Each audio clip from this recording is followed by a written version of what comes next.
Hello guys, അവസാന ദിവസത്തെ ആദ്യ പൂപ്പൊലി കേട്ടോ ഞങ്ങളുടെ. അപ്പോൾ ഇത്രയും നാൾ പൂപ്പൊലി ഉണ്ടായിട്ട് തന്നെ നമ്മൾ ലാസ്റ്റ് ദിവസമായിട്ടൊന്ന് പോകുന്നത്. അപ്പോൾ ഇതാ നല്ല തിരക്കായിരുന്നു കേട്ടോ കൗണ്ടറിലേക്ക്. അങ്ങനെ നമ്മൾ ടിക്കറ്റൊക്കെ എടുത്തു, പൂപ്പൊലിയിലേക്ക് കയറി കേട്ടോ.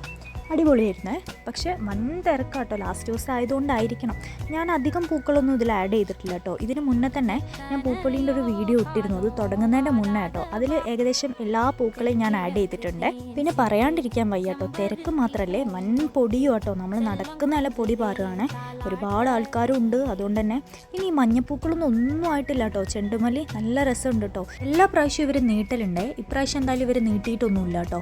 15-ാം തീയതി എന്ന് പറഞ്ഞാൽ കറക്റ്റ് ഡേറ്റ് തന്നെ കഴിയുകയാണ് കേട്ടോ. അപ്പോൾ ലാസ്റ്റ് ആയതുകൊണ്ട് തന്നെ നല്ല തിരക്കുണ്ട് കേട്ടോ. അപ്പോൾ അതാ ഞങ്ങൾ അതിലേക്ക് കുറച്ച് നടന്നേ.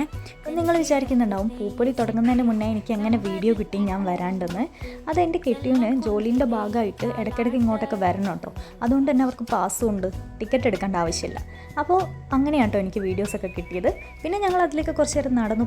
രാത്രി ആയതുകൊണ്ട് തന്നെ നല്ല കളർഫുള്ളാട്ടോ കാണാൻ. അതുകൊണ്ട് തന്നെ ഞങ്ങളും കുറച്ച് നേരം അയിലേക്ക് നടന്നു കേട്ടോ. പിന്നെ പോകുമ്പോൾ മോൻക്ക് ജാക്കറ്റൊന്നും ഇട്ട് കൊടുത്തിട്ടുണ്ടായിരുന്നില്ല കേട്ടോ. പിന്നെ അവിടെ എത്തി ഒരു സ്ഥലത്ത് ഇരുന്നിട്ട് ഇട്ട് കൊടുത്തു കേട്ടോ. നല്ല കാറ്റുണ്ടായിരുന്നു, അതേപോലെ തന്നെ നല്ല തണുപ്പും ഉണ്ടായിരുന്നു കേട്ടോ. അതുകൊണ്ട് തന്നെ കാണാൻ നല്ല രസമുണ്ട് കേട്ടോ. പിന്നെ ഞങ്ങൾ അതിലേക്ക് ഒന്ന് നടന്നു. പിന്നെ സ്റ്റാളിലേക്ക് പോകാമെന്ന് വിചാരിച്ചിട്ടോ. ഇതാ 2025 എന്നൊക്കെ നല്ല അടിപൊളിയായിട്ട് എഴുതി വെച്ചിട്ടുണ്ട്. അപ്പോൾ അതൊക്കെ കണ്ട് ആസ്വദിച്ച് ഞങ്ങൾ സ്റ്റാളിലേക്ക് പോവുക കേട്ടോ. അപ്പം ഇതാ തിരക്ക് ഇങ്ങനെ കാണുന്നുണ്ട്, വൻ തിരക്ക്. ഈ ഇതിൽ കൂടെ നടക്കുമ്പോഴാട്ടോ പൊടിയൊക്കെ നന്നായിട്ട് പാറുന്നത്. ഞങ്ങൾ സ്റ്റാളിലേക്കൊന്നും എടുക്കാൻ പറ്റില്ല. അങ്ങനെ ഞങ്ങൾ അപ്പുറത്തുനിന്ന് ഇപ്പുറത്തേക്ക് ചാടി അങ്ങനെയൊക്കെ പോയിട്ടോ. അപ്പോൾ ഇവിടെ അച്ചാറൊക്കെ കൊടുക്കുന്നുണ്ട് കേട്ടോ, നമുക്ക് ടേസ്റ്റ് ചെയ്യാൻ തന്നെ. അങ്ങനെ അച്ചാറൊക്കെ വാങ്ങി കഴിച്ച് നോക്കുമ്പോൾ നല്ല ടേസ്റ്റ് കിട്ടും. അങ്ങനെ ഈത്തപ്പഴത്തിൻ്റെ ഒരു അച്ചാർ വാങ്ങി, പിന്നെ ഒരു ഫോൺ കവർ വാങ്ങി കേട്ടോ. പിന്നെ നേരെ പോയത് ഫുഡ് കോർട്ടിലേക്കാട്ടോ. വൻ തിരക്കാണേ.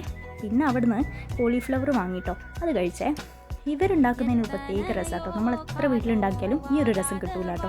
പിന്നെ അധികം നിന്നില്ല കേട്ടോ, രാത്രി ആയതുകൊണ്ടും തണുപ്പൊക്കെ കൂടി വരുന്നതുകൊണ്ടും അധികം നിന്നില്ലേ. പിന്നെ ഇതൊക്കെ കുറച്ച് നേരം കണ്ടു, കയറിയില്ല കേട്ടോ മോനുള്ളത് കൊണ്ട് തന്നെ. പിന്നെ നമ്മളെ കൂടെ വേറെ ആരും ഇല്ലായിരുന്നു, നമ്മൾ തന്നെ ഉണ്ടായിരുന്നുള്ളൂ കേട്ടോ. പിന്നെ അതൊക്കെ കഴിഞ്ഞ് പൊരിയൊക്കെ വാങ്ങി കേട്ടോ. കുറേ വീഡിയോ ഒന്നും എടുക്കാൻ പറ്റിയില്ല. അവിടെ നിന്ന് പിന്നെ ഉപ്പിലിട്ടതൊക്കെ കഴിച്ചു. പിന്നെ അങ്ങനെ അധികം ഒന്നും എടുക്കാൻ പറ്റില്ല. കയറിയ വഴിയല്ല കേട്ടോ നമ്മൾ ഇറങ്ങുന്നത്. അതുകൊണ്ട് തന്നെ ഒരു 2-2.5 കിലോമീറ്ററോളം നടന്നു കേട്ടോ നമ്മൾ വണ്ടി പാർക്ക് ചെയ്യുന്നിടത്ത് എത്താൻ വേണ്ടിയിട്ട്. പിന്നെ ഇവിടുന്ന് ഇതുപോലത്തെ ബലൂണും മക്കൾക്ക് വേണ്ടിയിട്ട് കുറച്ച് ബോളും ബലൂണും അങ്ങനത്തെ കാര്യങ്ങളൊക്കെ വാങ്ങിയിട്ടോ. ലാസ്റ്റ് ആയതുകൊണ്ടാണോ എന്നറിയില്ല, നമ്മൾ ഇറങ്ങുന്ന സമയത്ത് ഒരുപാട് പേര് വരുന്നുണ്ടായിരുന്നു കേട്ടോ. പിന്നെ ഞങ്ങൾ ഫുഡൊക്കെ കഴിച്ചു, പിന്നെ തിരിച്ചു പോന്നു കേട്ടോ. അപ്പോൾ ഇത്രയേ ഉള്ളൂ. Thank you for watching.